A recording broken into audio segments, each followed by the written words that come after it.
நம்ம திராவிட மாடல் அரசை பொறுத்த வரைக்கும் ஒவ்வொரு மாவட்டத்துக்கும் ஒவ்வொரு வட்டத்துக்கும் ஒவ்வொரு ஊராட்சிக்கும் என்ன தேவைன்னு பார்த்து பார்த்து செஞ்சிருக்கிறோம். இப்படி சிறு குறு நடுத்தர தொழில்கள் சிறந்து விளங்குகிற இந்த நாமக்கல் மாவட்டத்துக்கு நம்முடைய திராவிட மாடல் அரசில் செய்யப்பட்டிருக்கக்கூடிய திட்டங்கள் சிலவற்ற ஹைலைட்ஸா சொல்லணும்னா, நாமக்கல் நகராட்சி மாநகராட்சியானது ராசிபுரம் கூட்டு குடிநீர் திட்டம், பள்ளிப்பாளையம் ஆலப்பாளையம் படவீடு கூட்டு குடிநீர் திட்டம், மோகனூர் புதிய குடிநீர் திட்டம், ராசிபுரத்தில் புதிய அரசு மாவட்ட மருத்துவமனை, திருச்செங்கோட்டில் புதிய அரசு மாவட்ட தலைமை மருத்துவமனை சித்த மருத்துவமனை கட்டடம், நாமக்கல் அரசு மருத்துவமனையில் புதிய கட்டடம், சேந்தமங்கலத்தில் சார் பதிவாளர் அலுவலக கட்டடம், ராசிபுரம் திருவள்ளூர் கல்லூரியில் புதிய கட்டடம், குமாரபாளையத்தில் வட்டாட்சியர் அலுவலகம், நாமக்கல் அறிவுசார் மையம், தினசரி சந்தை, ஒழுங்குமுறை விற்பனை கூடம், புதிய பேருந்து நிலையம், திருச்செங்கோட்டில் அர்த்தநாரீஸ்வரர் கலைக்கல்லூரி திறப்பு, 92 கோடி ரூபாய் மதிப்பீட்டில் நவீன பால் பண்ணை பால் பதப்படுத்தக்கூடிய ஆலைன்னு ஏராளமாக செஞ்சு தந்திருக்கிறோம். அந்த உரிமையோடும் இன்னும் நிறைய செஞ்சு தர வேண்டும் என்ற உறுதியோடும் தான் உங்களிடத்தில் வாக்கு கேட்க வந்திருக்கிறேன். ஆனால் பழனிசாமி அவர்கள், எதிர்க்கட்சி தலைவர் பழனிசாமி அவர்கள் இப்படி சாதனைகளை பட்டியலிட்டு பேசுகிறாரா? கொஞ்சம் நினைச்சு பாருங்க. 5 ஆண்டுகளுக்கு முன்னாடி என்ன நிலைமை இருந்துச்சு? அலங்கோலத்துக்கும் அவலத்துக்கும் எடுத்துக்காட்டா ஒரு ஆட்சியை பழனிசாமி நடத்திட்டு இருந்தார். குட்காவில் ஆரம்பிச்சு நெடுஞ்சாலை வரைக்கும் ஊழல்கள், முறைகேடுகள், கூவத்தூர் தொடங்கி குடநாடு கொலை வரைக்கும் விலகாத மர்மங்கள், தூத்துக்குடி துப்பாக்கி சுடு முதல் பக்கத்தில் இருக்கிற பொள்ளாச்சி பாலியல் கொடுமைகள் வரைக்கும் மக்கள் கதறல்கள். பழனிசாமி ஆட்சியில் எதிலும் கலெக்ஷன், எல்லாத்திலையும் கரப்ஷன், எதுக்கெடுத்தாலும் கமிஷன். வள்ளுவருக்கு காவி பூசினாலும் கப்சிப், எம்ஜிஆருக்கு காவி பூசினாலும் கப்சிப். இதுதான் பழனிசாமியுடைய ஆட்சியின் நிலைமை. அதிமுக ஆட்சியே இவ்வளவு கேவலமா இருந்துச்சுன்னா, என்டிஏ ஆட்சின்னு பாஜக தமிழ்நாட்டில் மொத்தமா ஆட்டம் போட ஆரம்பிச்சா என்ன ஆகும்? மதவாதம் தலை தூக்கும், கலவரங்கள் உண்டாகும், மக்கள் பிளவுபடுவாங்க, மாநில உரிமைகள் பறிக்கப்படும், குலக்கல்வியை கொண்டு வருவாங்க. பெருந்தலைவர் காமராஜர், பேரறிஞர் அண்ணா, முத்தமிழர் கலைஞர் ஆகியோர் உருவாக்கின இந்த நவீன தமிழ்நாட்டை வளர்ச்சியை நாசப்படுத்திடுவாங்க. இளைஞர்களின் வேலைவாய்ப்பை பறிப்பாங்க. பிற்படுத்தப்பட்டோர், மிகவும் பிற்படுத்தப்பட்டோர், ஆதி திராவிடர், பழங்குடியினரோட இடஒதுக்கீட்டை பறிப்பாங்க. சிறுபான்மையினருக்கான இடஒதுக்கீட்டை மகாராஷ்டிரா பாணியில ரத்து செய்வாங்க. தமிழை சிதைக்க இந்திய திணிப்பாங்க. ஏன்? தமிழ்நாடு என்ற அடையாளத்தை அழிச்சு தட்சிண பிரதேசன்னு பெயரை மாத்திடுவாங்க. அதுக்காகத்தான் பாஜகவுக்கு பழனிசாமி வாக்கு கேட்டு வரார். அதனாலதான் இந்த தேர்தலை தமிழ்நாடு வர்சஸ் டெல்லின்னு சொல்றாங்க. தமிழ்நாட்டுக்கு துரோகம் செய்யும் 10 தோல்வி பழனிசாமிக்கு 11வது தோல்வியை நீங்க கொடுக்கணும். தவறுக்கு மேல் தவறுகளை செஞ்ச பழனிசாமி தன்னுடைய தவறுகளில் இருந்து தப்பிக்க சரண்டரான இடம்தான் பாஜக என்கிற வாஷிங் மிஷின். தன்னுடைய தவறுகளில் இருந்து தப்பிக்க அவர் கொடுத்த விலைதான் தமிழ்நாட்டுடைய உரிமைகள். அதிமுகவுக்கு விழுகிற ஒவ்வொரு வாக்கும் பாஜகவுக்கு விழுகிற வாக்குகள். தமிழ்நாட்டு வளர்ச்சிக்கு விடக்கூடிய தடை கற்கள். எனவே தமிழ்நாட்டை வட்டமிடக்கூடிய பாஜக எனும் பருந்த விரட்டி அடிக்கணும். டபுள் இன்ஜின் டப்பா இன்ஜின் சொல்லிக்கிட்டு டெல்லியோட ரிமோட் கண்ட்ரோலுக்கு ஆடுகிற அடிமைகள் தமிழ்நாட்டை ஆளக்கூடாது. தமிழ்நாட்டை நாசப்படுத்த நினைக்கிற ஆணவ பாஜகவும் அடிமை அதிமுகவும் வேரோடும் மண்ணோடும் வீழ்த்தப்படணும். அதுக்கு திராவிட முன்னேற்ற கழகம் தான் மீண்டும் ஆட்சி அமைக்கணும். நினைச்சு பாருங்க, 2021 உங்க ஆதரவோட தமிழ்நாட்டை மீட்டெடுத்தோம். இன்றைக்கு இந்தியாவில் நம்பர் 1 மாநிலமாக தமிழ்நாட்டை தலைநிமிர வச்சிருக்கிறோம். ஏன்? இந்தியாவுக்கே வழிகாட்டுகிற மாடல் திராவிட மாடல் தான் சொல்லக்கூடிய அளவுக்கு எல்லா துறைகளும் தமிழ்நாட்டை உயர்த்தி இருக்கிறோம். எந்த அளவுக்குனா, மக்கள் மனசை வெல்லணுமோ தமிழ்நாட்டை திமுக என்ன பண்ணுதுன்னு பார்க்கணும். அங்க முதலமைச்சராக இருக்கிற ஸ்டாலின் என்ன மாதிரியான மக்கள் நல திட்டங்களை செயல்படுத்துகிறாரு பார்க்கணும். அதை அப்படியே அந்த மாநிலத்தில் செயல்படுத்தினா போதும்னு நினைக்கிறாங்க. இந்த மாதிரி நல்லாட்சியை கொடுக்கிற காலத்தில் தான் திராவிட மாடல் ஹீரோ ஆஃப் இந்தியா என்று பெயர் எடுத்திருக்கு. அப்படிப்பட்ட நம்மோட திட்டங்களை நான் கொஞ்சம் ரிவைன் பண்ணி சொல்லட்டுமா? மே 7, 2021 முத்துவேல்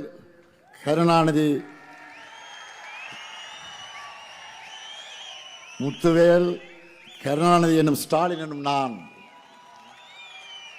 என்று தலை நிமிர்த்தி சொன்னேனே. என்ன காரணம்? இனி தமிழ்நாடும் தலை நிமிர்ந்து எல்லாருக்கும் நம்பிக்கை பிறந்துச்சு. அந்த நம்பிக்கையை காப்பாற்றி இருக்கிறேன். முதல் நாள் முதல் கையெழுத்திலேயே மகளிர் எல்லாரும் கட்டணம் இல்லாமல் விடியல் பயணம் செய்யலாம்னு உத்தரவிட்டேன். அதை தொடர்ந்து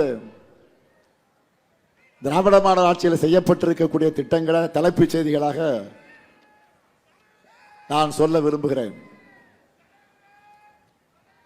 1,31,00,000 மகளிருக்கு ஒவ்வொரு மாதமும் 1,000 ரூபாயை வழங்கி கொண்டிருக்கிறோம். கலைஞர் மகளிர் உரிமை திட்டம். இனி உங்களுடைய உரிமை தொகை நாம் ஆட்சிக்கு வந்ததற்கு பிறகு 1000 அல்ல 2,000 ரூபாயாக உயரப்போகுது. அரசு பள்ளியில் படித்து காலேஜ் போகிற மாணவ மாணவிகளுக்கு 1000 ரூபாய் வழங்கக்கூடிய புதுமை பெண் மற்றும் தமிழ் புதல்வன் திட்டம். இனி இந்த தொகை 1,500 ரூபாயாக உயரப்போகுது. 19 லட்சம் பள்ளி மாணவர்கள் சூடா சுவையா சத்தான உணவை வழங்குகிற காலை உணவு திட்டம். இந்த திட்டம் இப்போ 5ஆம் வகுப்பு வரை 2.0 ஆட்சி வந்ததற்கு பிறகு 8ஆம் வகுப்பு வரை விரிவாக்கம் செய்ய போறோம். பல லட்சம் உயிர்களை பாதுகாக்கக்கூடிய மக்களை தேடி மருத்துவம். விபத்தில் சிக்கி உயிருக்கு போராடின 10,000 பேரோட உயிர்களையும் குடும்பங்களையும் காப்பாற்றிய இன்னுயிர் காப்போம் நம்மை காக்கும் 48. பாதம் பாதுகாப்போம் இதயம் காப்போம் சிறுநீரக பாதுகாப்பு திட்டம். ஒன்றிய அரசே பின்பற்ற போறதா சொல்லி இருக்கக்கூடிய தோழி விடுதி. ஸ்டார்ட் அப் தமிழ்நாடு, அண்ணல் அம்பேத்கர் தொழில் முன்னோடிகள் திட்டம், கலைஞர் கனவு இல்லம். இப்படி நாள் முழுக்க என்னால் பட்டியலிட முடியும். 2021 திராவிட மாடல் ஆட்சிக்காக உங்களுடைய ஆதரவை கேட்டு வரும்போது அடுத்த 10 ஆண்டுகளுக்கான தொலைநோக்கு பார்வையை உறுதிமொழிகளாக கொடுத்துட்டு தான் நான் வாக்கு கேட்டேன். அந்த அடிப்படையில் எதிர்கால தமிழ்நாட்டை கட்டமைக்க போகிற செயல் திட்டத்தை சூப்பர் ஸ்டாரா கிளம்பியிருக்கிறோம். சூப்பர் ஸ்டார் யாரு? சூப்பர் ஸ்டார் யாருன்னு கேட்டா அது பாட்டு. சூப்பர் ஸ்டார் யாருன்னு கேட்டா சின்ன குழந்தைகள் கூட சொல்லும். இதுதான் தேர்தல் அறிக்கை, நம்மோட தேர்தல் அறிக்கை. அதுல என்னென்ன ஹைலைட்? இங்க இருக்கக்கூடிய மகளிரை நான் கேட்கிறேன். உங்க அண்ணன் இந்த ஸ்டாலின், உங்க அண்ணன் இந்த ஸ்டாலின் கொடுக்க போற கூப்பன் எவ்வளவு?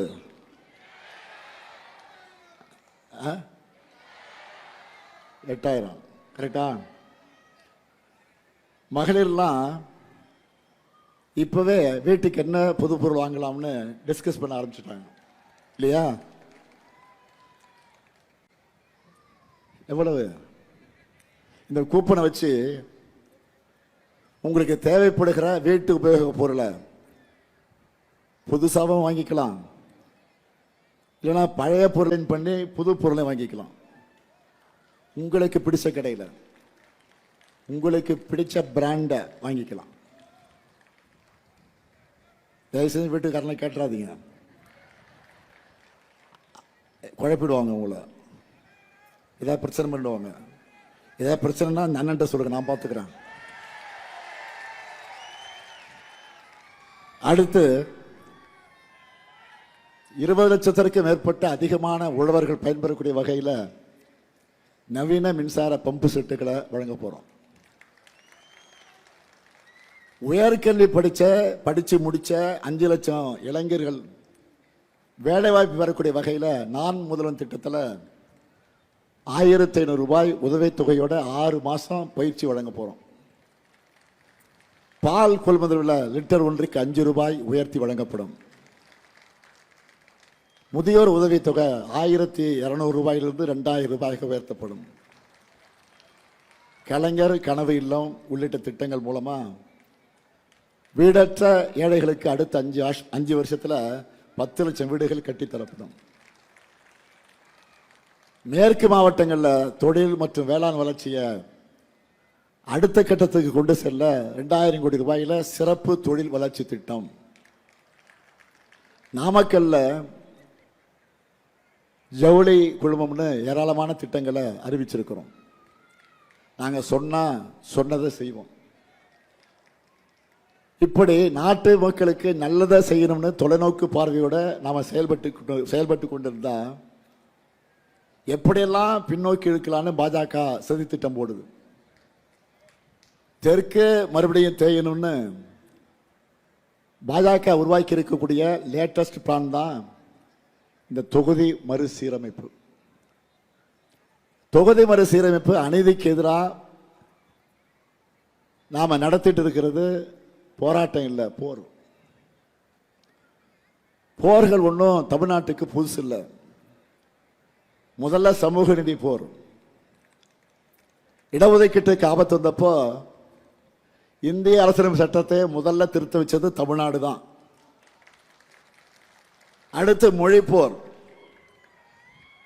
தாய் கொடுத்த உயிரை தாய்மொழிக்கு தந்த கட்டாய இந்திய விரட்டிய வீரம் சுரிந்த வரலாற்றுக்கு சொந்தமன் நம்முடைய தமிழ்நாடு.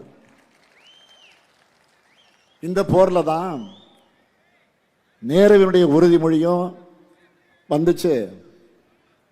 பேரறிஞர் அண்ணாவுடைய இருமொழி கொள்கையும் உருவாக்கினார். இப்போது நடக்கிறது தமிழ்நாட்டோட அரசியல் உரிமைக்கான போர். ஏன் இந்த போர்னா, இந்திய விடுதலைக்கு பிறகு இந்திய நாட்டில் பசியும் வறுமையும் அதிகமாகி இருக்கு. இதை சரி செய்யணும்னா மக்கள் தொகையை கட்டுப்படுத்தணும்னு சொன்னாங்க. அதில் இருக்கக்கூடிய நியாயத்தை உணர்ந்து நாட்டோட முன்னேற்றத்தையும் தேச நலனையும் மனசில் வச்சுக்கிட்டு நம்ம தமிழ்நாடு மட்டும் இல்லை, தமிழ்நாடு இன்னும் பல மாநிலங்களும் குடும்ப கட்டுப்பாட்டு திட்டத்தை முறையாக செயல்படுத்தணும். இப்போ என்னடான்னா, உங்க மாநிலத்து மக்கள் தொகைக்கு ஏற்ற மாதிரி தொகுதி மறுசீரமைப்பு செய்ய போறோம்னு சொல்றாங்க. உண்மை என்னன்னா, இதே காலகட்டத்தில் மக்கள் தொகையை கட்டுப்படுத்தாமல் இருக்கிற சில மாநிலங்களுக்கு தான் விகிதாச்சாரப்படி அதிக இடம் கிடைக்குது. புரிகிற மாதிரி சொல்லணும்னா, 1971 சென்சஸ் படி தமிழ்நாட்டுடைய மக்கள் தொகை 1971 தமிழ்நாட்டுடைய சென்சஸ் படி தமிழ்நாட்டுடைய மக்கள் தொகை 4 கோடி. உத்தரப்பிரதேசத்துடைய மக்கள் தொகை 8 கோடி. இன்னைக்கு தமிழ்நாட்டுடைய மக்கள் தொகை 8 கோடி. ஆனா உத்தரப்பிரதேச மக்கள் தொகை 20 கோடிக்கு மேல் இருக்குன்னு சொல்றாங்க. நமக்கு அவங்களுக்கு 3 மடங்கு வித்தியாசம். இப்படி இருக்கும்போது மக்கள் தொகை அடிப்படையில் தொகுதிகளை பிரிச்சா அது நியாயமாக இருக்குமா? இதை உணர்ந்துதான் இந்திரா காந்தி அவர்களும் வாஜ்பாய் அவர்களும் தொகுதி மறுசீரமைப்பு முடிவை தள்ளி போட்டாங்க. இந்த திட்டத்தை இவ்வளவு அவசரமாக மோடி செய்ய வேண்டிய ரகசியம் என்ன? இப்படி ஒரு அநீதி நடந்தா நாடாளுமன்றத்தில் தமிழ்நாட்டுடைய குரல் வலுவிழந்துவிடும். நம்முடைய எம்பிக்களுக்கு பவர் இல்லை, எம்பிக்கள் பவரே இல்லை. டெல்லி அதிகார வரைக்கும் தமிழ்நாட்டை பற்றி சிந்திக்குமா? நமக்கு எந்த திட்டமாவது கிடைக்குமா? தென்னிந்தியாவிலிருந்து பிரதமர் உருவாகணும்னா நடக்காது. இனி அதை நம்ம எதிர்பார்க்கவே முடியாது. சொந்த நாட்டுக்குள்ளேயே தமிழ்நாட்டு மக்கள் 2ஆம் தர குடிமகளாக மாற்றப்படக்கூடியதை அனுமதிக்கலாமா? இந்த ஆபத்து தான் தொகுதி மறுசீரமைப்பு. நம்ம என்ன கேட்கிறோம்? கூட்டாட்சி தத்துவத்தை ஒழிக்க நினைக்காதீங்க. வரி பணத்தை மட்டும்தான் தமிழ்நாடு உங்களுக்கு தரக்கூடியது தேவையா? வரி பணத்தை நம்ம தரோம், அதை பெற்றுக்கிறாங்க. பாஜகவோட அதிகாரத்தை முறை அடக்கிற காலம் வந்துருச்சு. தலைவர் கலைஞர் பராசக்தியில் ஒரு வசனம் எழுதியிருப்பார். இந்த நீதிமன்றம் பல விசித்திரமான வழக்குகளை சந்திச்சிருக்குன்னு எழுதியிருப்பார். அதே மாதிரி நம்ம நாடும் எத்தனையோ பிரதமர்களை சந்திச்சிருக்கு. ஆனா பிரதமர் மோடி அவர்கள் மாதிரி மாநிலங்களை நசுக்கினவங்க யாருமே கிடையாது. இத்தனைக்கும் குஜராத் முதலமைச்சராக இருந்தப்போ மாநில உரிமைகளை பற்றி வக்கணையா வாய்கிழைய பேசிக்கிட்டு இருந்தார். என்னென்ன பேசினாரு? ஒன்றிய அரசு வரி வருவாயிலிருந்து மாநிலங்களுக்கு 50 விழுக்காட்டை தர வேண்டும் என்று சொன்னார். மாநிலங்களுக்கு அதிக அதிகாரம் வேணும்னு சொன்னார். ஒன்றிய அரசுகளுடைய அதிகார குவிப்பை கடுமையாக எதிர்த்தார். இதெல்லாம் குஜராத் முதலமைச்சராக மோடி அவர்கள் சொன்னது. ஆனா இப்போ மாநில அதிகாரங்களை பறிச்சு ஒன்றியத்தில் குவிக்கிறார். மாநிலங்கள் உரிமையை கேட்கறது வேப்பங்காயா இப்ப கசக்குது. மொத்தத்தில் கூட்டாட்சி கருத்தில குடிதூண்டி புதைச்சிக்கிட்டு இருக்காரு. முதல் முறையா மோடி அவர்கள் பிரதமரானப்போ நாடாளுமன்றத்துக்கு முன்னாடி பவ்யமா விழுந்து ஒரு கும்பிடு போட்டார் நம்முடைய பிரதமர் அவர்கள். இப்போ நாடாளுமன்ற ஜனநாயகத்துக்கே ஒரே அடியாக கும்பிடு போடணும்னு நினைக்கிறார். அதுதான் தமிழ்நாடு உள்ளிட்ட தென் மாநிலங்களின் உரிமைகளை பறிக்கக்கூடிய தொகுதி மறுசீரமைப்பு. மகளிர் இடஒதுக்கீடுன்னு அவங்க சொல்றது பொம்மாத்து வேலை. உண்மையிலே அதுதான் நோக்கம்னா 2023 மகளிர் இடஒதுக்கீடு மசோதாவை நிறைவேற்றின போது 2029 பிறகு அப்படின்னு சொன்னாங்க. ஏன் அப்படி சொன்னாங்க? ஏன்னா மகளிர் முன்னேற்றம் இவங்க நோக்கம் இல்லை. இவங்க நோக்கம் RSS விரும்புகிற ஒரே நாடு ஒரே அரசு. அதுக்காகத்தான் அரசியல் சட்டத்தை காலில் மிதிச்சு இவ்வளவு அட்டூழியங்களையும் செய்கிறாங்க. இதை எப்படி தமிழ்நாடு பொறுத்துக்கொள்ள முடியும்? தமிழ்நாட்டில் இருக்கிற கடைகோடி மனிதர்களும் இன்னைக்கு எதிர்த்து பேசிக்கிட்டு இருக்கிறோம். இந்த அநீதிக்கும் ஆதரவாக பேசுகிற ஒரு மனிதர் இருக்கிறார்னா அவர்தான் அரசியலில் அவமானமாக பார்க்கப்படுகிற அடிமை சாமி. புரியுதா? அடிமை சாமி யாரும் சொல்றேன்னு. இன்னைக்கு நாட்டில் இவ்வளவு பிரச்சனை நடந்துகிட்டு இருக்கு. பழனிசாமி என்ன பேசி இருக்காருன்னா, டீலிமிட்டேஷனால தமிழ்நாட்டுக்கு ஆபத்து வராதுன்னு அமித்ஷா சொல்லியிருக்காருன்னு பேசியிருக்கிறார். தமிழ்நாட்டுக்கு பாதிப்பு இருக்காதுன்னு அமித்ஷாவே சொல்லிட்டாருன்னு பழனிசாமி பேசுகிறார். ஒன்றிய அரசு சிறப்பாக செய்வாங்கன்னு பேசியிருக்கிறார்.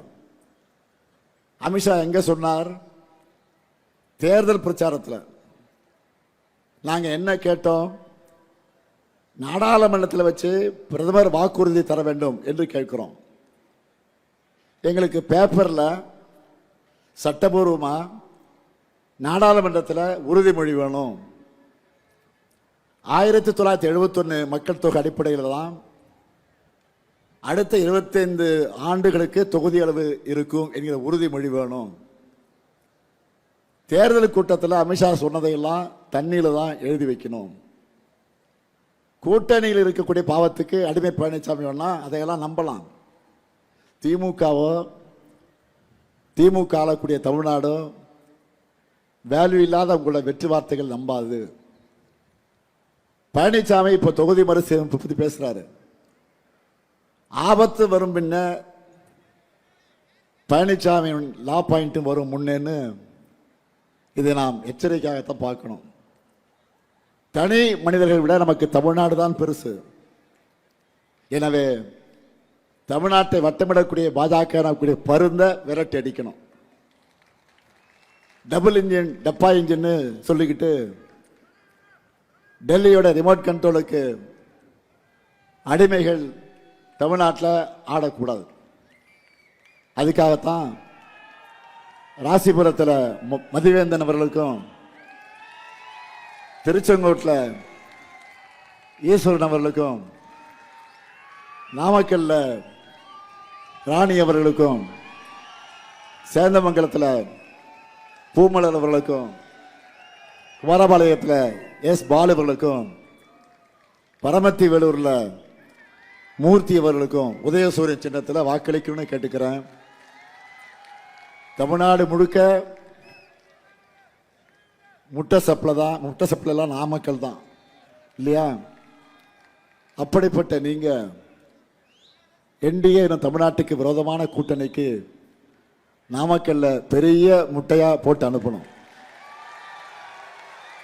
மீண்டும் சொல்றேன், தமிழ்நாடு அணியா டெல்லி அணியா என்ற இந்த ஜனநாயக போரில் அரசியல் விருப்பு வெறுப்புகளுக்கு அப்பாற்பட்டு நம்முடைய தாய் தமிழ்நாட்டை காக்க அனைவரும் திமுக தலைமையிலான மதச்சார்பற்ற கூட்டணியை ஆதரிக்க வேண்டும் என்று கலைஞரின் மகனா கேட்கிறேன். அடுத்து அமைய உள்ள நம்ம திராவிட மாடல் 2.0 ஆட்சியில் எங்க சாதனைகளை நாங்களே முறியடிப்போம். இது உங்களுக்கு நான் தரக்கூடிய கேரண்டி, ஸ்டாலின் தரக்கூடிய கேரண்டி. நல்லாட்சி தொடர்ந்திட ஆதரிப்பீர் மதச்சார்பற்ற முற்போக்கு கூட்டணி வேட்பாளர்கள் என்று கேட்டு வெல்வோம் ஒன்றாக, வெல்வோம் ஒன்றாக, வெல்வோம் ஒன்றாக. நன்றி, வணக்கம்.